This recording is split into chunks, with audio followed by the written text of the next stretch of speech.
Hi, and welcome back to another episode of the Big DK Energy Podcast. My name is Danny K, or the DK in the Big DK Energy. Currently, I am in Miami. That's right. How does Will Smith put it? It's the city where the heat is on all night on the beach till the break of dawn. And I hope I don't get sued for copyright. Oh, and speaking of that, today's guest, she is the founder and CEO of Konecta Social, Kayla Moran Law, and is currently the host of Let's Get Candid with Kayla Moran. And so we're going to pick her brain today about everything legal, not legal, and podcasty. So without further ado, please help me in welcoming today's guest, Miss Kayla Moran. Thank you so much for having me. Of course. I can see you really love that intro. Well, it's the Will Smith song just really got me. I mean, it's kind of like your anthem, I would say, at some point. I don't know, I forget about that song. It's people that are not from here. It's like this, oh my god, it's Miami, it's really cool. It's like, it's Miami, it's home. Fair. That's very fair. Yeah, because like Miami's always like one of those top travel destinations, and yet because I've dealt with Ives Dairy, I'm like, you haven't dealt with the traffic yet. Then you will say something else. Yeah, I don't really go on that road very much, but the traffic here sucks. Well, you know, it's a good thing that you work remote then, because you don't have to deal with any of it. Yeah, for the most part. So, well, I guess to start things off, Kayla and I met in undergrad at UCF, but then afterwards she went to the University of Tennessee, Knoxville for law school. That would make sense. Yeah, got law it. school, or JD. What does that Juris say? Doctorate. Juris Doctorate, got it. And that, Or Doctor of Jurisprudence. and essentially that just means you're a full lawyer. Got it. Yeah. Awesome. Well, no, actually. So the JD is just the degree. You still have to get licensed, and that's why you take the bar exam. So just because you graduate law school doesn't mean you're a lawyer. You have to pass the bar exam to be a lawyer. Got it.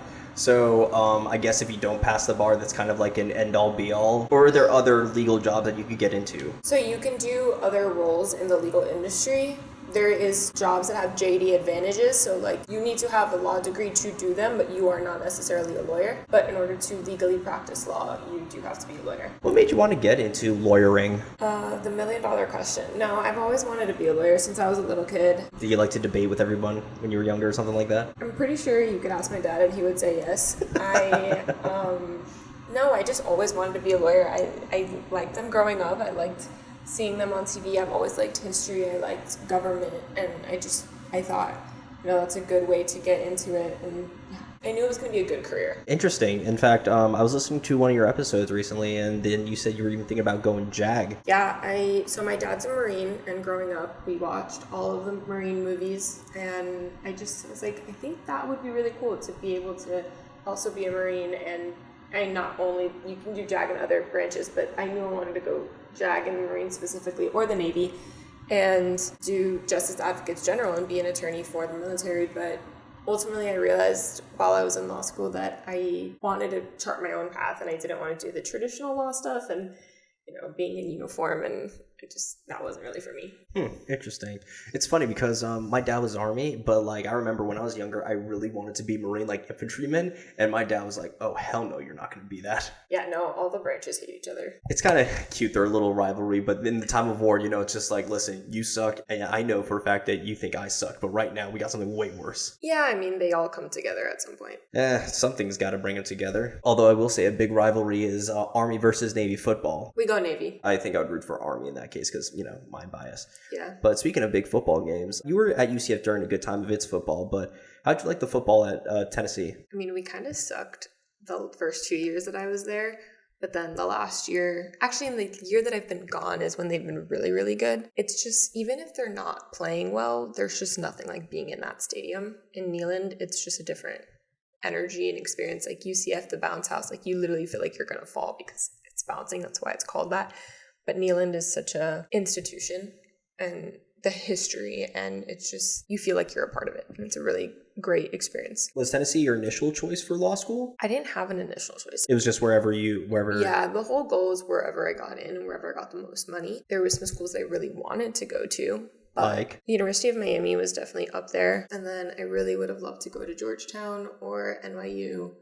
Or Notre Dame was up there for a while. I think George Mason, like any of the DC schools, that's really where I wanted to go. And then I applied to Stetson, I applied to FSU, UF, FIU, and a couple other schools out of state. And then just being that Tennessee gave me the best money, Awesome. And plus, Tennessee is a beautiful state. It is a beautiful state, and I'm really glad I got to experience it. I feel like I grew up a lot while I was there, so I'm glad I went there. Well, kudos to you for having that transformational journey. What were some of your favorite classes that you took for your JD? Entertainment law, and these two classes are like the 3 LOL classes. So, your last semester or your last year, you think it's going to be easier. I took images of the law, which essentially we watched movies and films and TV shows about the law and the way the law has impacted media and the way media has impacted the law. And we just discussed them, and then we had to write a paper at the end. So it seems like it's a joke class, right? You just watch movies and then you talk about them. And throughout the semester, it's a light, easy, fun class.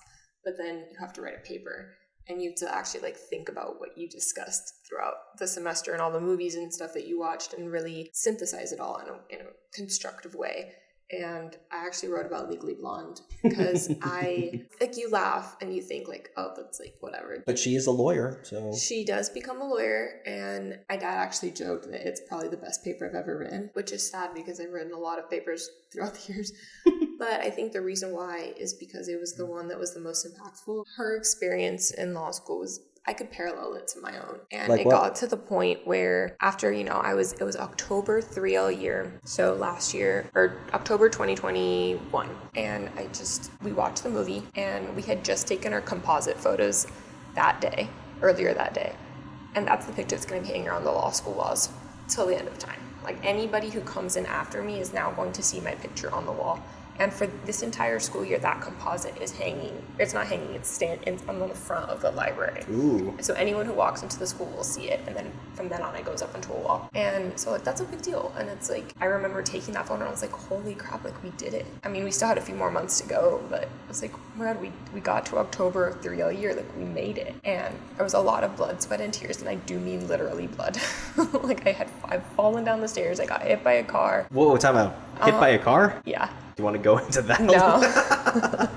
I didn't bleed that time, but blood, sweat, and tears had gotten into being in law school. And then we watched that movie later that afternoon, and I remember getting into my car, and I don't know if it was while I was driving home or when I got home, I just sat there and I was holy crap, I can see her experience in a whole new light now because I've actually experienced it. And that movie, they crammed the entire 3 years into 1 year, and then they basically fast forward to the end where she's graduation speaker.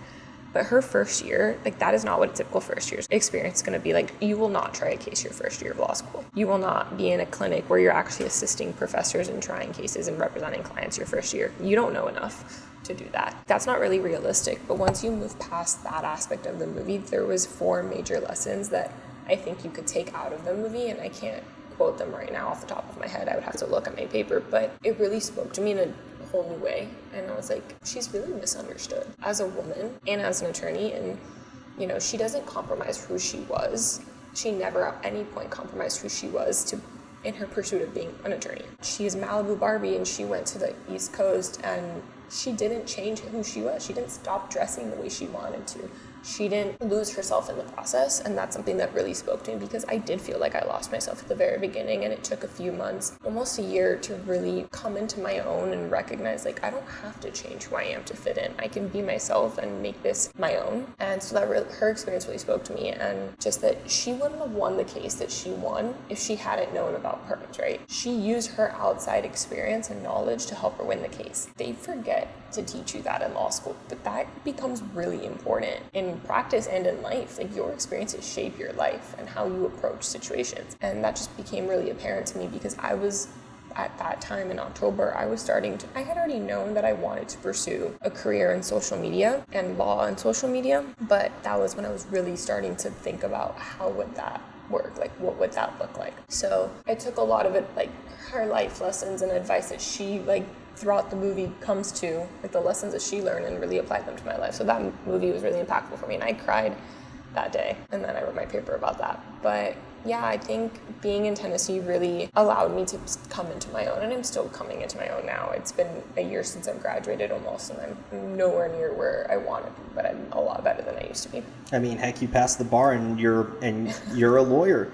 But you said something before. You said, her as a woman, as a lawyer. Is there a stigma with gender sexism in the legal industry? There we go.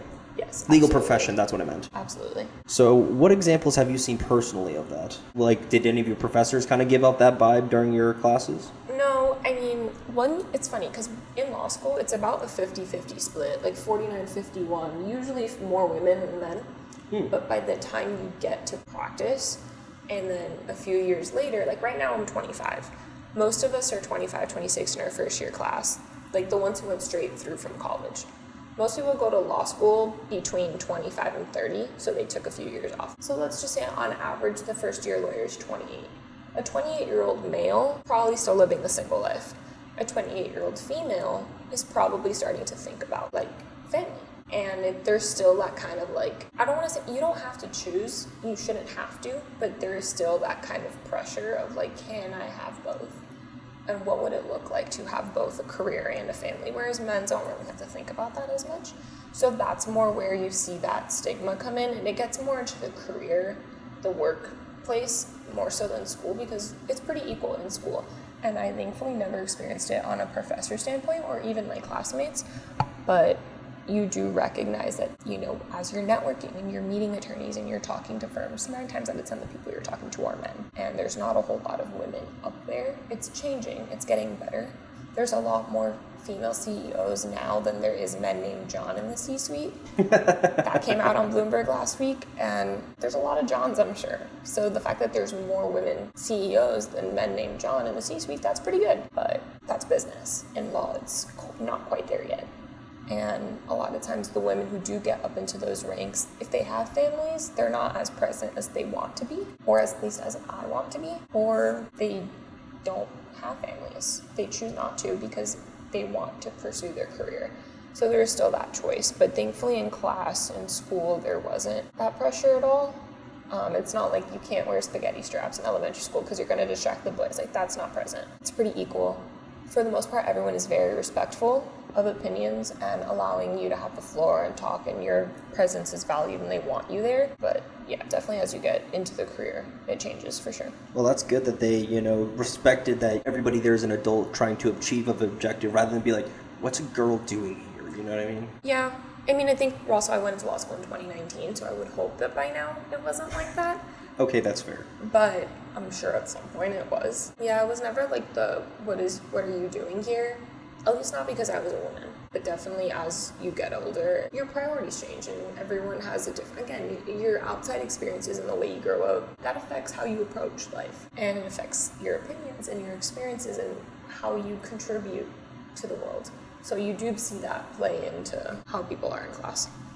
Interesting. Well, you know, thank God we're in this era now where we don't have to worry about that as much. Yeah, no, thankfully no. And you do see it, like going back to Legally Blonde, you do see, you know, the sexual harassment aspect of it does play into the movie. Thankfully, that I know of, that wasn't an experience at my law school. I didn't experience it in law school. So thankfully that does seem to be going away. But it's the priorities thing. And like with positions of power, like the higher you get, the less women you see up there. But you still sometimes will be the first one in the room. But there's a power in being one of few or the only one, because then you can hold the door open for the next person, which is really cool. True. But in your case, you're already at the top. You're a CEO and founder, which, by the way, takes a lot of courage. I hope you know that. Thank you. That's actually been a word that's used to describe me for a very long time. So other than just founding your own law firm, and you also found an influencer marketing, I wouldn't say firm, if that's the word. Agency. There we go. So what got you interested in social media to start helping out influencers and whatnot? So in a really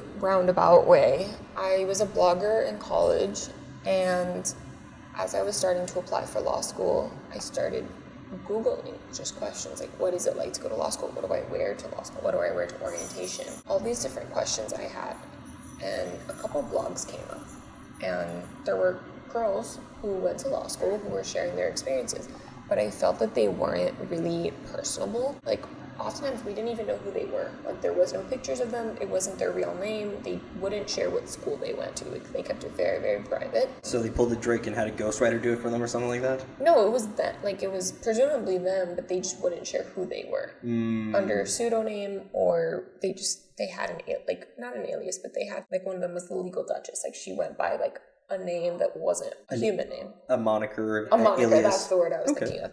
And so we didn't know who these people were. Some of them would share, but others wouldn't. And I just felt like they wouldn't talk about their lives outside of law school while they were in law school. It was just law school. And that was important. That answered a lot of questions that I had, but not every single one. And I wanted to know what it was like to look, what your life was like while you were in law school. Like, were they still going out? Were they dating? Did they have friends? See any cool concerts or something like that? Yeah, like, who were they? Like, their personalities. It didn't feel personable. And so I wanted to be that. I wanted to share my experience, and still, like, my name, my website's name is me, my name. And you knew who I was. You knew where I was from. You knew, like, you got to know me alongside the law school side of me. Definitely your fashion sense, which, by the way, is top notch. Thank you. But yeah, so that was the beginning of it. So I started off 2019 sharing that. And as I got more into it, bloggers had been around for a while already, but it was starting to pick up at that point. And as we went into the pandemic, when law school, I was 7 months into law school, we go into lockdown and the Zoom School of Law. So I didn't have as much going on as I did before. I don't think anybody did, if that makes you feel better. No, so I was able to blog more, and I started working with brands and getting contracts from brands and reviewing them. And I started realizing, like, I know what these things mean because I know what a contract is supposed to look like, and I know how they're seen by a court and how they're litigated and all of these different things. And I was like, I don't think influencers know to be asking for a contract, or that they can negotiate a contract, or that they could redline a contract. They even know what a redline is, which is just to literally line it and mark it up and, like, add what you want, edit a contract basically. And yeah, so I was like, I have an idea. But I kept my mouth shut for a while. And then January 2021, I joined the small business clinic at my school.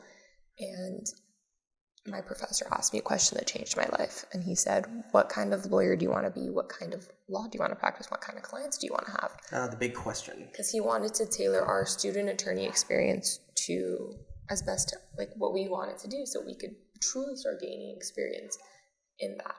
And mind you, it was halfway through law school, so we still had a while to go to really develop this and figure out what that was. But I remember answering and saying, I don't know what this would look like, but I would like to combine social media and law, like combine my passions. Like, I have a skill set. I'm being trained to be an attorney, but I have a passion for social media. And as a blogger and as someone who gets contracts, I think I could provide a service where I could be a lawyer for people like me. And I have credibility that I'm one of them as well. So they know that I understand it. And he was like, this was 2021. This was like, what does this mean? And he was like, I don't know what that looks like either, but okay, I'm like, let's figure it out. Like, I'm going to help you figure it out. Yeah, and he did. So a couple months later, he came to me with a client that was a trademark client. And that's how I got into trademark law. We have to write a paper in order to graduate. And it could be done in a class, or it could be done independent study. And my professor was like, would you want to write your paper on this? We could do an independent study, and based off of the research you find this correlation, like, are there lawyers in social media, or, like, I don't know, we can find a research question in here. Do you want to write your paper on that? And I said yes. So as I was starting to brainstorm ideas for the paper and look for sources, I started listening to podcasts and, getting more familiar with the creator economy as a business, not just as a creator myself. And I came across one of my friends now, who had a company. At the time, she was starting a company, and it has now grown into something completely different than what it originally was. But at the time, she wasn't hiring, but I just sent her a DM. I was like, I think it's really cool what you're doing. I would love to learn more about what you're doing and how you learned enough to do this, like the business side of it, and how you've gained this experience and knowledge to start a company like this. And so I wanted to pick her brain, essentially. And she didn't answer. Followed up, I think 2 or 3 more times to debate. It was a total of 3 or 4 times that I DM'd her before she answered. And she eventually answered, and we hopped on a Zoom, and we really hit it off. And she was like, would you want to work here? And, like, I need help with contracts. I manage influencers, and I have 2 clients. I think at the time, we had a total of 3 at one point. I don't know if we had 2 or 3 at that time. She was like, I need help reviewing the contracts, and, like, you could bring an experience that I don't have. And I said, yes, I need a job, and I'm currently at a firm, but I don't want to continue practicing this. I want to get more into the social media side so I can build my credibility. So I said yes. And so she hired me to help her be an influencer manager, and that is where that experience really took off, and I fell in love with it. And after over a year and a half of working there, she came to me and asked me if I would want to run the business, because the other side of the business that she was working on had grown exponentially, and she was taking on investors and they weren't interested in that side of the business. So she needed to let it go or make a decision. And she was like, you run this business, you're really good at it, would you want to do this? And I said, I need to think about it. And I ended up saying yes and decided to create Konecta Social. And we asked the 2 clients that I had at the time, do you want to continue with me on my own? And they said yes. And so they came on board, and now I've grown through them. Thankfully, word of mouth. And so yeah, that's how I got into influencer management. It wasn't intentional. It wasn't planned. I was doing research for my paper. I ended up writing the paper, and it ended up being on why lawyers are needed in the creator economy and explaining to lawyers what the creator economy was and how they could be a part of it and why they should be a part of it. And it was more of an educational piece than a research piece ultimately. But yeah, that's how I got into influencer management. It was a very roundabout way. Well, actually, here, let me ask you this. What does it mean to manage for influencers? Like, do you track all their posts? Do you set up collaborations via DMs with other brands? How does that work? So neither. So I don't have access to their content. Like, I don't have access to their accounts, and I don't post for them. I don't engage for them. I don't do anything on their actual accounts. I help them with their brand deals, and it's all email. I don't do anything by DM. Again, I don't have access to their account. So if a brand reaches out to them, they connect them to me and say, hi, this is my manager. She's going to take over from here. Or they forward it directly to me, their inbox, and I, hi, nice to meet you. I'm their manager. What's up? What do you want? Kind of thing.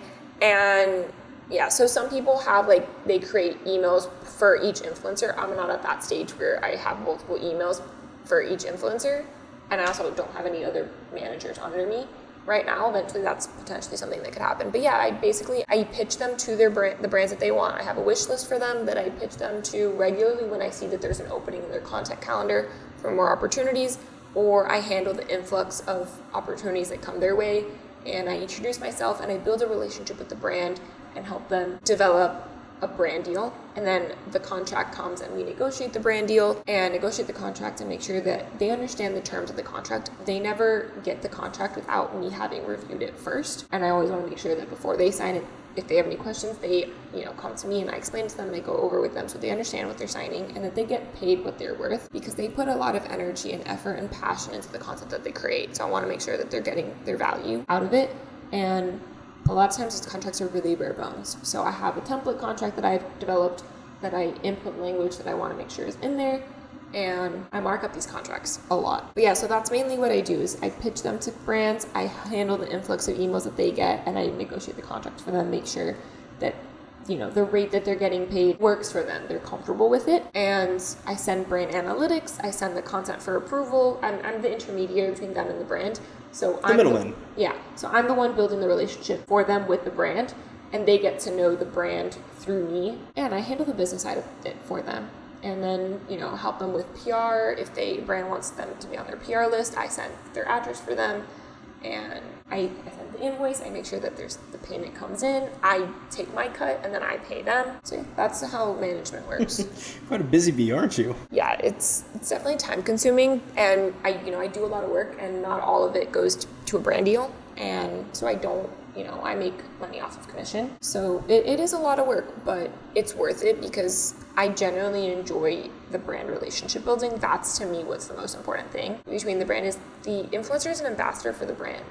So we want to make sure that talking to the brand, getting to know the brand, we like them, that their integrity, they're communicative, they're nice. And a lot of times we also work with agencies who represent brands. So they have an intermediary too, and it's between me and the agent for the brand. So it's not even the brand itself. So that happens too. And that's even trickier to navigate. And it helps having me be there for the client, my client, to navigate the in-betweens and the backs and forth. Got it. People like you are exactly why, these influencers are allowed to operate the way they can, because I've one time read a contract and within the first sentence I gave up. Yeah, and they oftentimes don't want to read the contract. It's kind of scary. It's intimidating. They don't know what these terms mean, and they want to create the content. That's what they got into this for. But then you're right, there is that whole legal aspect that even though that they don't want to do that, it's not even that, it's good to have, it's needed, necessary. Yeah, it's absolutely necessary to make sure that who owns the right to the content? What happens if the deadline passes? Or what happens if the contract gets terminated? Do you still get paid? Is there an out? Like if you no longer want to be in relationship with that brand because something happened, whether it was on their end or on your end, and you want an out. Is there an out? You want to make sure that you can get out of the contract. Yeah, there's so many different clauses in a contract. I mean, they don't have to be long. Sometimes they are very long. Sometimes they're really short. See, that's the thing. I always imagine like a good professional contract being like a textbook thick or something like that. No, and they don't have to be that long. Like, what situations would require something that long? Not on the influencer side. Okay. Definitely like a shareholder agreement, if an asset purchase agreement, a mortgage contract, something like that. But I don't do those things. Okay, so staying on the same track, but we're going to go on a different lane. What's a piece of content that you've enjoyed curating? I think the greatest content for me to create is my podcast, but I enjoy just sharing my life in general, like on Instagram, on TikTok, just hopping up on the phone, on the mic, on the camera, just sharing what I'm up to is really fun for me. It may look like I have it all together. I promise you I don't. Oh, I know. I'm just kidding.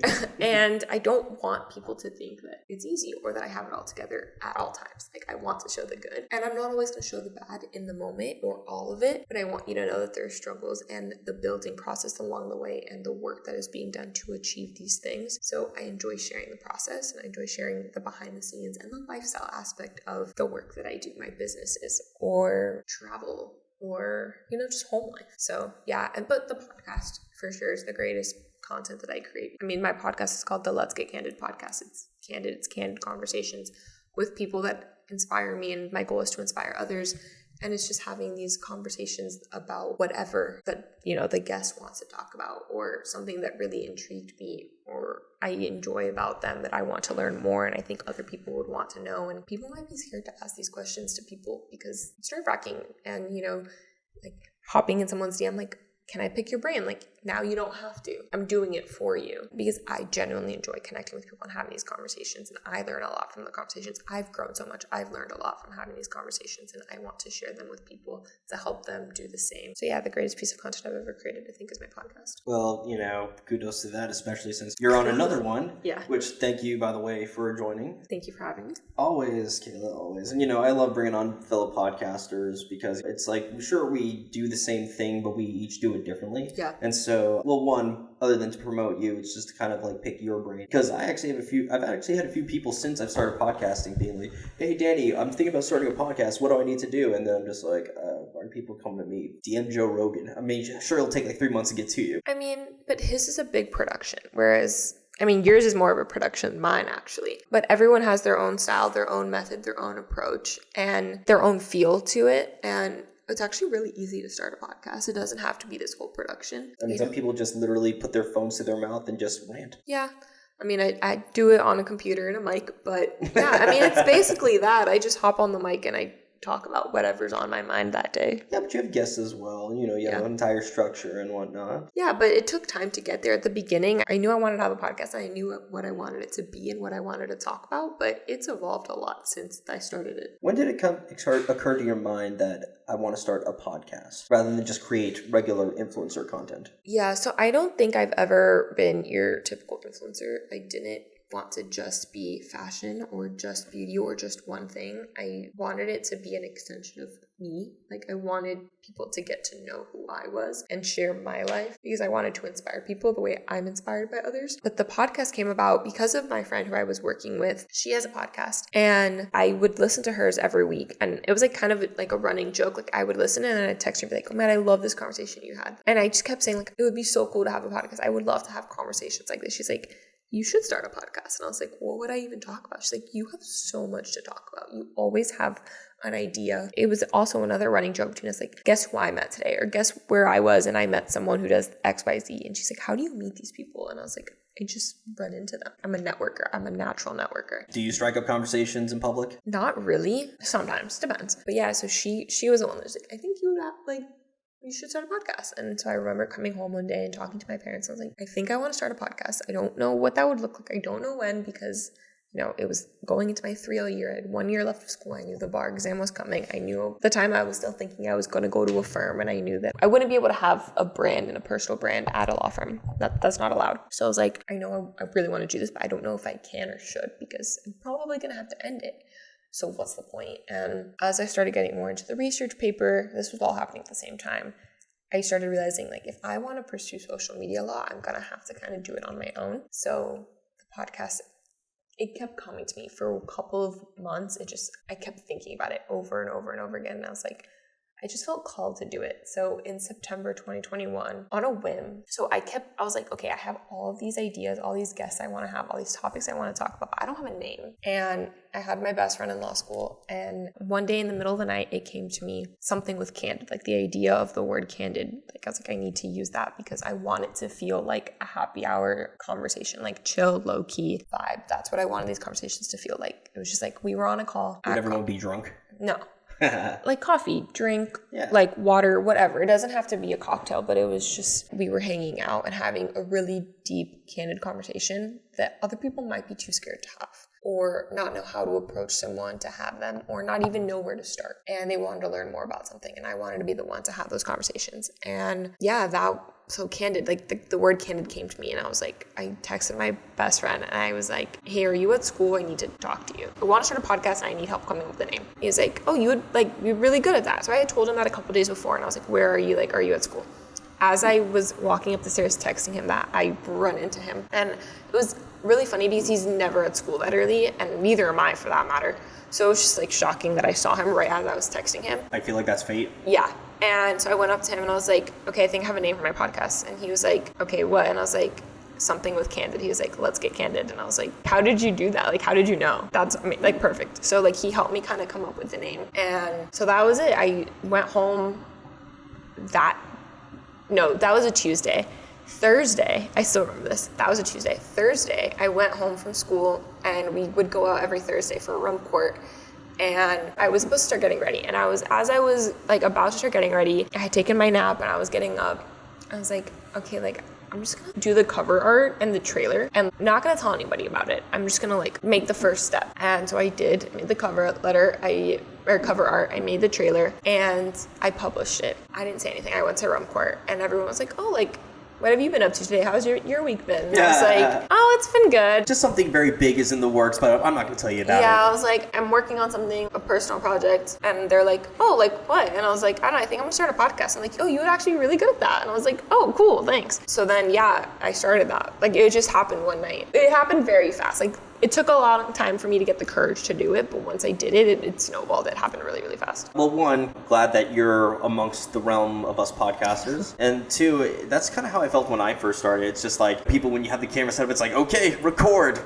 Hi, welcome to the show. Yeah, I didn't know what to do or say at first. Like, I had listened to enough podcasts that I had an idea, and I knew what I wanted to talk about. I just didn't know how to do it. And talking to a mic by yourself feels really weird at first. Honestly, when I recorded my 1-year episode and it was just me, I did like 6 different takes because I'm like, that doesn't sound right, dang it. Yeah, I don't really do, like my intros, I do take a couple of different takes, but most of my episodes are with guests and it happens all in one take. But the intros, it takes me a second because like my voice cracks or like I got jumbled up because I got excited.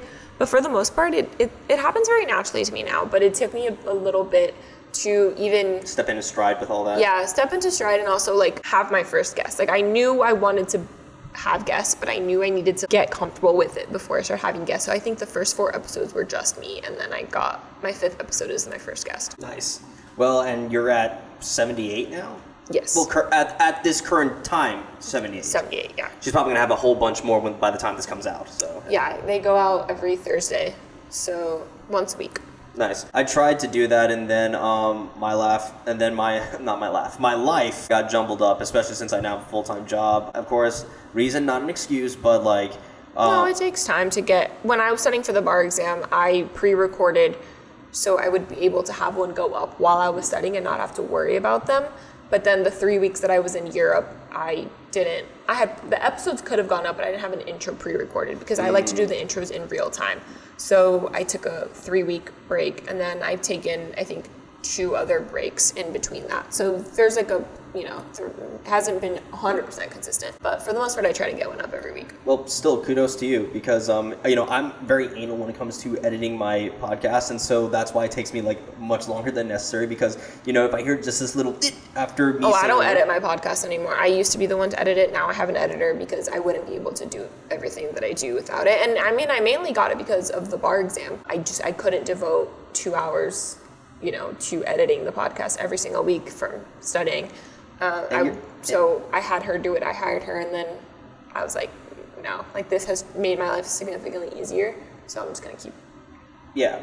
I mean, right now I'm financially recovering, so that's why I gotta do everything myself. I did that as I was looking for work. I work on it a little bit, but not as much as I should, because I'm just like, I need to veg out and just play a video game or two, because, I don't know, I feel like that's the only thing that will keep me insane, rather than me just, Yeah, I mean, I do make time for myself, and I still made time for myself during the bar exam studying and all of that. But, I mean, my podcast editor, she's one of my good friends. She is a fellow creator. She knows the content creation life, and all she edits really is like the ums and the pauses, and like if I make noise, if I slam something, or the dog is barking, or the AC, or whatever, background noise. Like she knows that my style of editing is very much like stream of consciousness. It's like whatever happened that day is what it is. Mm-hmm. I don't chop it up. I don't cut it up. So she knows my style. Like I trust her implicitly, and she's very affordable. Actually, I was talking about this with her yesterday. I was like, I think you could raise your prices more. I don't want you to, but like for my own sake, but like you should. So that's a good friend right there. Yeah. I knew at the time when I first did it, it was an investment. Now I'm a lot more comfortable doing it every week. But yeah, I think it's an investment that you have to make for yourself to get your sanity and your time back. But that was, I made that investment choice for myself, and everybody has to do it when they're ready for it. Well, good for you, Kayla. I mean, you're in stride with your businesses. You have an editor to help you be more consistent with your podcast. Sounds like a lot of great things are going for you, Miss Moran. Thank you. Of course. And we found out a lot about what you do and what goes on in your mind during this episode. And it's all awesome stuff. But now we're about to go into my favorite part of any Big DK Energy episode, which is the bonus question round, where we're going to find out more about you personally. Okay. I hate that my feet are in this, but I just needed to get comfortable. Nah, you're good. But we're going to find out a little bit more about you, Kayla, in the bonus question round, which is 10 questions that I wrote for you that you do not know about. However, will still be appropriate enough that you'll still have clients after. Okay. So with that being said, Miss Moran, are you ready? Yes. Excellent. So, question number 1. You've been hired by a celebrity to do their social media and be their lawyer. Who is it, and when you're not working, what do you two do to hang out? So I don't do their social media for them. I'm not a social media manager. This is the hypothetical question. Yeah, but I want to make it clear I don't do social media management. That's a whole nother offering that I don't do. So I have 2 different businesses for different reasons. Like if I'm your lawyer, I'm not your manager. They're separate. And how I approach them, and it's a fine distinction, but there's a distinction. So if I was a celebrity's lawyer, I don't quite have the same personal relationship that I do with them as if they were my influencer management client. Those are a lot more personal. Then let's go with the manager thing, since that's more personal. Yeah, that's where I'm texting you every single day, and I'm seeing your content before it's created, and I get to really know you a lot more. Celebrity or like big creator, I don't have a dream creator client. It's all about the right fit for me. Do I like them? Do I like the content that they create? Will I consume it myself as a consumer of content? And do I want to be a part of them building their brand and their message? And so that to me is what I look for when I'm finding a new client. I really enjoy working with entrepreneurs and business owners and people creating content about being a business owner and productivity or academia. I don't have a dream client. Like there's not one person that I would like want to do. And then what we would do when we're not like on a work basis, I took 2 of my clients. I was in New York a couple months ago, and we got coffee and walked across the Brooklyn Bridge. That is a bit of a tongue twister. Together, and we shot content, and we just talked and walked and had a great time. So that's just doing what we usually do, like walking around, getting coffee, getting drinks, getting dinner, hanging out. Question number 2. What's your ultimate goal for Konecta Social? So I have a lot of ideas, and all of my businesses, while they are distinct, work together. And I think I have a really big business idea that I'm not going to talk about because I want to keep it quiet. And it has more to do with the podcast side and co-working and connecting with people. And that is my goal with Konecta Social. That's why I named it Konecta Social, in Spanish, to conectar, and then K because I wanted to change it up from a C. It was totally random that it's also, my name starts with a K. Like that was not intentional at all. Also, most of my clients' names start with a K. Again, not intentional, just by coincidence. But to connect with people, my goal with everything that I do is to connect and inspire people and bring people together. And so my goal with Konecta Social is to continue doing that and just grow my clientele. And I don't know if I would have managers under me. I'm not at that point yet, but I do want to grow my clientele and continue connecting with brands for them. Okay. Question number 3. Well, you don't have a dream person that you would hang out with, but do you have a dream collab just for influencing in general? Like, is there a brand that you would want to work with? Travel brands. I love to travel, and I would love to go on a trip with a brand. Like Delta? Delta. Any brand that, not the splashy, like, influencer brand trips that, like, go all out, these, like, fancy resorts, and they give you a bunch of free product. Like, not quite that. I mean, I'm not going to say no. But just being able to go on a trip with a brand, or, like, with a media stay with a hotel, or, Delta or something like that, and really just showcase where I am in the location and really experience somewhere new with a brand would be really cool. What's one of these locations that you must go to? I really want to go to Copenhagen. I don't know why. I've been really wanting to go there for a really long time. Australia, New Zealand, South Africa. I forgot to mention that one earlier. South Africa is on my bucket list, like a safari. Italy is one of my favorite places. Spain's one of my favorite places, so I'll always be going back there. Honestly, I'm up for anywhere. I love to travel, and I love to try new things and experience new places. I'll go anywhere. Okay, sweet. Well, I'll tell them you're coming. Okay. Awesome. Question number 4. Give me a far-fetched bucket list item of yours. I want to achieve everything that I set out to in life. Like, that's my goal, is to live a life that I created for myself and be able to do everything I want to do. So to me, like, I don't have a dream job or a dream client or a dream house or a dream, destination or anything. Like, I'm going to achieve all those things. When and where and how, I don't know, but I have the determination to do it, and I'm going to do it because I want to. And that's my goal, is to achieve those things. Okay. I guess this next question wouldn't make much sense to ask you then, but dream vacation and itinerary other than Copenhagen. It must be one specific place. South Africa safari. That's it? Yeah. Final answer? Yeah. Good. We're solidifying that. The South African safari. Forgot the name of the big park that's there. I have them all saved. I have a whole list. The itinerary is ready to go whenever whoever I go with is ready to go. Give me 2 items of that itinerary. I want to go wine tasting in South Africa. They have really cool vineyards, and the safari itself. And I can't tell you the name off the top of my head, but there's a couple of hotels or like resorts that they're built in. Like your bed is like a tent in like right outside of the. Nice. I don't know where it is in Africa specifically, but there's a whole hotel where there are giraffes on the premises, and they can like peer in your like window or something sometimes. Yeah, I think there's a couple of those. Anyway, number 6. You're creating a music festival for charity.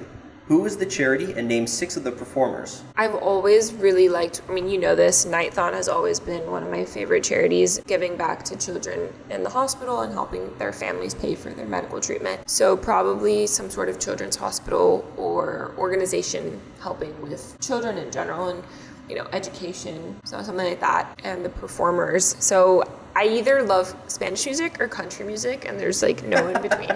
Wait, they don't have Spanish country music yet? Well, Spanish music is country music, but in Spanish. It's like country music it's like Americana, like hometown, like stories, like It's storytelling. Got it. That's what Spanish music is. It's just in Spanish. Latin music like, do they wear cowboy hats and sing in a twang too? Yeah, there's in different countries and different areas. Yeah, there is. Sorry, I'm just trying to wrap I don't know, by the way that you said it, I'm trying to think of Bad Bunny as a country artist, and I'm like, that'd be very odd. Think about reggaeton as rap and ballad style Spanish music as country or indie rock or like alt rock. Okay, you make a point there. Spanish is a language, so all of these, there's different genres within Latin music. Mm-hmm. People think only reggaeton because that's what's popular on the radio, but there's all different styles. Oh yeah, I know. That is what I mostly listen to is Latin trap, reggaeton, Latin pop music, because it is what's on the radio, and I do love those artists. So I don't know, I think I would do, right now I'm trying to think of some of my favorite artists. Becky G, Bad Bunny, obviously. He's great. He's also in like every song. Maluma. Would Daddy Yankee be on there? He's retired, but if he would come out of retirement, I would 100% take Daddy Yankee. This is your show, so he'll come out of retirement if you want him there. I love him, yes. Mark Anthony and Shakira. If I could have 7, then J-Lo too. Okay. Best halftime show. It was good, but... What's your favorite halftime show? Personally, I really love when Bruce Springsteen was on. Yeah, it's Bruce Springsteen, but I don't know, to me, I was having J-Lo and Shakira, that's my childhood. Okay, that's fair. I will say, though, Bruno Mars only because the Red Hot Chili Peppers made, like, an appearance for one song, and they're my favorite band of all time. That was a good halftime show. But Bruno Mars is very talented. Yeah, he is. I really like him. Number 7. What's one thing your younger self would be proud of today? I think our inner child, they're the purest form of ourselves, like that before society, and we get conditioned by the world around us and things that happen. So I think my younger self would be really proud of where I am and how far I've come, because the younger version of me, like, she always knew what she wanted. And I think along the way she got caught up and she forgot who she was. But I think I'm coming into my own now. I'm the strongest I've ever been. I would say I'm the happiest I've ever been. And I still have my struggles and I still have my bad days and my fears. And I'm still working through those things, but I think my younger self would be really proud of how far I've come. Well, we're all proud of you as well, Kayla. Thank you. Especially from when I first knew you to now. Yeah. Not saying that anything was bad at first. When did we first meet? Like, do you remember our actual first meeting? Because I don't. I don't either. I'm sorry about that. No, I mean, I don't know either, so it's fine. Probably at some sort of mixer at the bar or something, I don't know. Yeah, well, we were a lot different back in college. Yeah. Question number 8. You're getting dinner with 3 influences that are not friends or family. Who are they, and what's one thing you learned from each one? That is tough.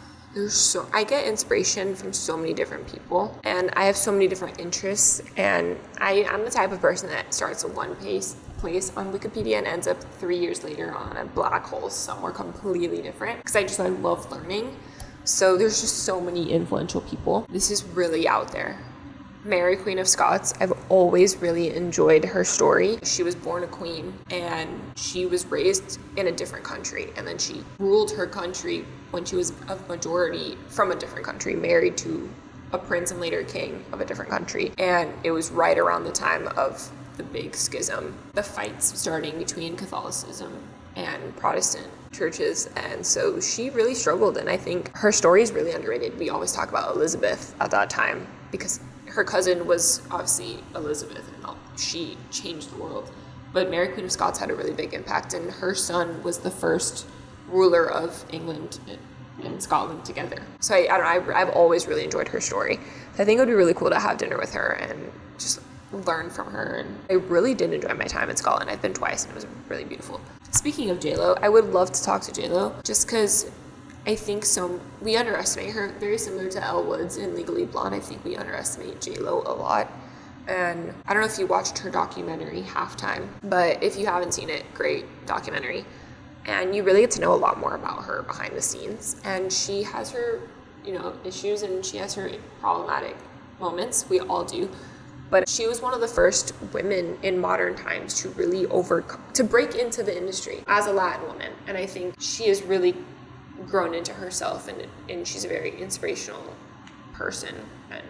And I think I would learn a lot from her. She's someone I really look up to. I can't sing, would never want to sing professionally or be as famous as she is, but I think, her relationship life, the tabloid stuff, like, putting all that aside, I think she has a really cool story, and she was a neighborhood kid, and she made Jenny from the block. Yeah, and she made herself, and she created this life for herself all on her own terms, and that's something that's exactly what I'm doing. And you're a Latin woman too. Yeah. I'm trying to think of a third person. If you were Jewish, I'd say Ruth Bader Ginsburg. Actually, I do. She has a book, speaking of Ruth Bader Ginsburg, she has a book with Sandra Day O'Connor, and it's called Sisters-in-Law, because they were on opposite sides of the aisle, and they were the first 2 female Supreme Court justices, and I believe the first 2 female Supreme Court justices, and they actually were friends, even though they were opposites. And it's just, I don't know, I've been meaning to read that book. My law school library had it at one point, like, as like the book of the month, and I never got to read it. So trying to think of, what's her first name? She's the daughter of the Post family, like General Mills. I think Marjorie Merriweather Post, something along those lines. I would have to, hold on, this isn't gonna bother me. Calling a lifeline. I was close. Marjorie Merriweather Post. So I was pretty close. Yeah, I mean, that's kind of a bit also of a tongue twister right there as well. Yeah, but she was friends with the founder of the family who founded the Washington Post. And I think those 2 women, they were pioneers of big business, and their institutions in themselves, their families, and just business and media. And I've always joked that I wanted to be a lady who lunches, who works because she wants to. I actually do want to be a career woman. I really want to be a philanthropist, and I want to give back to the community and be involved in my community. And those were women that they had careers and they were very involved in business, but they took the time to give back to the community and established these names for themselves, not just because of their families, but because of who they were. I can't remember Catherine, but I don't remember her last name. Graham, I believe it is. Catherine Graham sounds familiar.